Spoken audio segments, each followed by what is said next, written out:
Pregnancy के दौरान सोने का सही तरीका, जिससे कि आपके बच्चे का विकास अच्छा हो, यानी कि आपके बच्चे के ग्रोथ में कोई कमी ना आए। इसके अलावा आपको भी बहुत सारी परेशानियां ना हो, क्योंकि प्रेगनेंसी के दौरान अगर आप गलत तरीके से सोते हैं तो इससे आपके बच्चे को और आपको दोनों को ही परेशानी होती है। क्या क्या होती है वो हम जानेंगे, कैसे सोना चाहिए वो भी जानेंगे। तो चलिए आज का वीडियो स्टार्ट करते हैं। सो फ्रेंड्स, नॉर्मली प्रेगनेंसी के दौरान आपने सुना होगा कि आपको पीठ के बल नहीं सोना चाहिए या फिर आपको पेट के बल नहीं सोना चाहिए। पेट के बल क्यों नहीं सोना चाहिए ये तो आपको पता ही होगा, क्योंकि इससे आपका गर्भाशय दब सकता है, आपका पेट दब सकता है। तो इसीलिए आप समझदार हो कि आपको पेट के बल क्यों नहीं सोना चाहिए। लेकिन अगर आपको पेट के बल ही नींद आती है तो आप प्रेगनेंसी के 3 महीने तक पेट के बल सो सकते हैं, इतनी प्रॉब्लम नहीं होती है। लेकिन जब आपकी प्रेगनेंसी का 4था महीना स्टार्ट हो जाता है तो उसके बाद आपको कभी भी पेट के बल नहीं सोना है, नहीं तो फिर ये आपके लिए और आपके बच्चे के लिए काफ़ी ज़्यादा नुकसानदायक हो सकता है। ठीक है। बाकी दूसरी बात कही जाती है कि प्रेगनेंसी के दौरान आपको पीठ के बल भी नहीं लेटना चाहिए, नहीं सोना चाहिए। तो प्रेगनेंसी के दौरान आप 3 महीने तक पीठ के बल लेट सकते हैं, कोई दिक्कत वाली बात नहीं है। लेकिन 4थे महीने से आप ध्यान रखिए कि जितना हो सके आप करवट से लेटिए, क्योंकि अगर आप पीठ के बल लेटेंगे तो इससे आपको और आपके बच्चे दोनों को ही परेशानी होगी। प्रेगनेंसी के दौरान पीठ के बल लेटने से क्या क्या दिक्कतें हो सकती हैं, चलिए जानते हैं। तो नॉर्मली आपको पता ही है कि प्रेगनेंसी के दौरान समय के साथ आपके बच्चे का विकास होता है, आपके बच्चे का वजन बढ़ता है, आपका बच्चा बड़ा होता है, आपका गर्भाशय बढ़ता है, आपके पानी की थैली में जो पानी होती है उसकी मात्रा बढ़ती है, तो पूरा पेट आपका बढ़ता है, पूरा गर्भाशय बढ़ता है। तो ऐसे में अगर आप पीठ के बल लेटते हो तो इससे क्या हो सकता है कि इससे आपके शरीर में जो है ना ब्लड सर्कुलेशन ठीक से नहीं होता, जिस वजह से कि आपको पीठ में दर्द की बहुत ज़्यादा शिकायत हो जाती है, क्योंकि सारा प्रेशर आपके पीठ पे पड़ता है और आपको पीठ में, कमर में बहुत दर्द होता है। बहुत सारी महिलाओं को आपने कहते सुना होगा कि प्रेगनेंसी के दौरान हमारे पीठ में बहुत दर्द रहता है। इसका एक कारण पीठ के बल लेटना भी हो सकता है। इसके अलावा पीठ के बल लेटने से आपको सांस लेने में दिक्कत होती है। वैसे भी प्रेगनेंसी के दौरान सांस लेने में दिक्कत होती है, और अगर आप पीठ के बल लेटे रहेंगे तो इससे आपको सांस लेने में और दिक्कत होगी। इसके अलावा आपको इससे बीपी की प्रॉब्लम भी हो जाती है। अगर बीपी की प्रॉब्लम है और आप पीठ के बल लेटे रहते हो तो यह प्रॉब्लम आपकी और ज़्यादा बढ़ जाएगी। इसके अलावा पीठ के बल लेटने से आपका पाचन तंत्र अच्छे से काम नहीं करता है, तो इससे क्या होता है कि आपको कब्ज की प्रॉब्लम हो जाती है, और बहुत सारी महिलाओं को पाइल्स की प्रॉब्लम हो जाती है। पाइल्स कितना कष्टदायक होता है आपको पता ही होगा, नहीं पता है तो पता कीजिए, बहुत ज़्यादा कष्टदायक होता है। तो आप ऐसा बिल्कुल नहीं चाहेंगे कि आपको पाइल्स की प्रॉब्लम हो, तो आपके साथ ये सारी दिक्कतें हो सकती हैं। और अगर बच्चे की समस्या की बात करें तो पीठ के बल लेटने से आपका बच्चा उल्टा या फिर तिरछा हो सकता है, यानी कि आपका बच्चा डिलीवरी वाले सही पोजीशन में नहीं आ पाता है। इसके अलावा क्या होता है कि आपके बच्चे के शरीर में ठीक से ब्लड सप्लाई नहीं हो पाता है, और आपके बच्चे को ठीक से ऑक्सीजन नहीं मिल पाता है, आपके बच्चे को ठीक से जरूरी पोषक तत्व नहीं मिल पाते हैं, जिससे कि आपके बच्चे के ग्रोथ पे असर पड़ता है।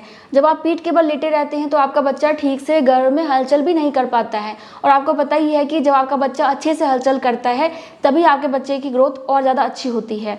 तो आपका बच्चा हलचल भी नहीं कर पाता है और भी बहुत सारी दिक्कतें हो सकती हैं। तो पीठ के बल हो सके तो ना लेटिए, या फिर आप लेटना चाहते हैं तो बहुत कम समय के लिए लेट सकते हैं, क्योंकि हमेशा दाएं या फिर बाएं करवट आप लेट नहीं सकते हो। कभी कभी आप पीठ के बल लेट सकते हैं, बैठ सकते हैं, कोई दिक्कत वाली बात नहीं है। हाँ, एक बात का ध्यान और रखिए कि बहुत सारी महिलाएं ना बैठती है ना तो अपने पैर को ऊपर उठा के बैठ जाती हैं, या फिर बैठते समय अपने पेट को दबा लेती हैं, या फिर अपने पीठ पे प्रेशर डालती हैं। तो आपको बैठते समय भी थोड़ा सा ध्यान रखना है कि आपका पेट ना दबे, या फिर आप जब बैठ रही है ना तो अपने पीठ के पीछे तकिया लगा के बैठिए, ताकि आपके पीठ में दिक्कत ना हो, दर्द की शिकायत ना हो, और आपके बच्चे को भी दिक्कत ना हो। इसके अलावा आपको झटके से उठना और बैठना भी नहीं चाहिए। जो भी काम कर रहे हैं आराम आराम से कीजिए, ये आपके बच्चे के लिए और आपके लिए दोनों के लिए सेफ रहेगा। तो चलिए अब अपने टॉपिक पे आते हैं। तो नॉर्मली इस समय आपको बाईं करवट लेटना चाहिए। बाईं करवट लेटने से आपको क्या क्या फ़ायदा मिलता है, देखिए नॉर्मल सी बात है कि इससे आपको पेल्विक पेन में आराम मिलता है, आपको पीठ के दर्द में आराम मिलता है, आपको कब्ज की प्रॉब्लम नहीं होती है, और आपको सांस लेने में प्रॉब्लम नहीं होती है। ये आपके साथ होता है। बच्चे के साथ यही होता है कि अगर आप बाईं करवट लेटते हैं तो आपका बच्चा अच्छे से हलचल कर पाता है, आपके बच्चे के शरीर में अच्छे से ब्लड सर्कुलेशन होता है, आपके बच्चे को ठीक से ऑक्सीजन मिल जाता है, आपके बच्चे को ठीक से जरूरी पोषक तत्व मिलते हैं, तो आपके बच्चे का ग्रोथ अच्छा होता है, आपके बच्चे का विकास अच्छा होता है। तो बाईं करवट लेटने से ये फ़ायदा होता है।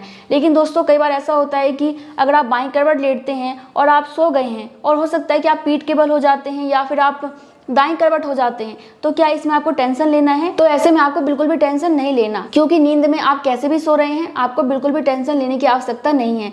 लेकिन जब तक आप जगे हुए हैं, बाईं करवट लेटिए। कई बार बाईं करवट लेटने से भी आपको परेशानी हो जाती है, और ऐसा क्यों होता है? क्योंकि आप तकिए का इस्तेमाल नहीं करते हैं, पिलो का इस्तेमाल नहीं करते हैं। तो प्रेगनेंसी के 3rd ट्राइमेस्टर में आपको कैसे लेटना चाहिए? हो सके तो मैटरनिटी पिलो ले आइए। वो नहीं ला सकते हैं तो कम से कम 3 तकिए का इस्तेमाल कीजिए। एक तकिया अपने सर के नीचे लगाइए, एक तकिया आपको अपने पेट के नीचे लगाना है, ताकि आपके पेट पे प्रेशर ना पड़े, आपके पेट को आराम मिले। इसके अलावा आपको एक तकिया अपने दोनों घुटनों के बीच में लगाना है। इससे आपको पैरों में सूजन की प्रॉब्लम और पीठ में जो दर्द की प्रॉब्लम होती है ना, वो भी नहीं होती है या फिर बहुत कम होती है। तो तकिए का इस्तेमाल ज़रूर कीजिए। तकिए का इस्तेमाल नहीं करेंगे तो फिर आपको प्रॉब्लम होगी ही होगी, करेंगे तो थोड़ी बहुत राहत ज़रूर मिल जाएगी। इसके अलावा अगर आपके घुटने में दर्द रहता है तो अपने दोनों घुटने के बीच में तकिया लगा के हल्का सा अपने घुटने को मोड़ के लेटिए, तो इससे भी आपको घुटने में दर्द की जो प्रॉब्लम होती है वो कम हो जाती है। तो आपको प्रेगनेंसी के दौरान लेफ्ट साइड सोना चाहिए। कैसे सोना चाहिए वो मैंने आपको बता दिया। बाकी कुछ बातों का ध्यान रखिए, क्योंकि अगर आप कुछ बातों का ध्यान नहीं रखते हैं ना, तो रात में बार बार आपकी नींद खुलती है और आपको परेशानी होती है। तो इसके लिए आप ये करें कि आप बार बार पानी ना पिएं, क्योंकि बहुत सारी महिलाओं की आदत होती है कि यूरिन पास किया, फिर आके पानी पी लिया, फिर सो गए, फिर यूरिन पास किया, फिर पानी पी के सो गए। तो आपको ऐसा करना है कि दिन भर आप बहुत सारा पानी पीजिए, लेकिन रात में बहुत ज़्यादा पानी मत पीजिए। और अगर आपकी नींद खुल जाती है तो आपको थोड़ा थोड़ा पानी पीना है, एक साथ बहुत सारा पानी नहीं पीना है।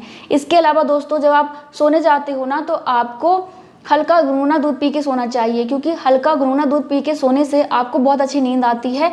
तो आप ये तरीका अपना सकते हैं। इसके अलावा आप क्या कर सकते हैं कि आप सोने से लगभग 2 घंटे पहले ही खाना खा लीजिए, क्योंकि अगर आप खाना खाने के तुरंत बाद सोने जाते हो तो इससे आपको पेट से संबंधित प्रॉब्लम होती है। इसलिए खाना 2 घंटे पहले खा लीजिए, थोड़ा सा टहल लीजिए और उसके बाद आप सोइए। इसके अलावा आप चाहें तो आप नहा के सो सकते हैं, और बहुत ही हल्के गुनगुने पानी से नहा के सोइए, तो इससे भी आपको बहुत अच्छी नींद आती है। और दूध पीने की बात मैंने आपको बताई, तो आप चाहें तो आप हल्दी वाला दूध पी सकते हैं, लेकिन वो आप प्रेगनेंसी के 3rd ट्राइमेस्टर से करें। तो अगर आप रात में सोने से पहले दूध में हल्की सी हल्दी डाल लेंगे तो इससे आपकी नींद बहुत अच्छी हो जाएगी। इसके अलावा इससे आपका इम्यून सिस्टम अच्छा हो जाता है और भी बहुत सारे फायदे मिलते हैं। तो आप हल्दी वाला दूध भी पी सकते हैं, या फिर आप केसर वाला दूध भी पी सकते हो। तो आपको इन्हीं बातों का ध्यान रखना है। बाकी मैं मिलती हूँ नेक्स्ट वीडियो में, तब तक के लिए bye bye. Thank you so much. नमस्ते।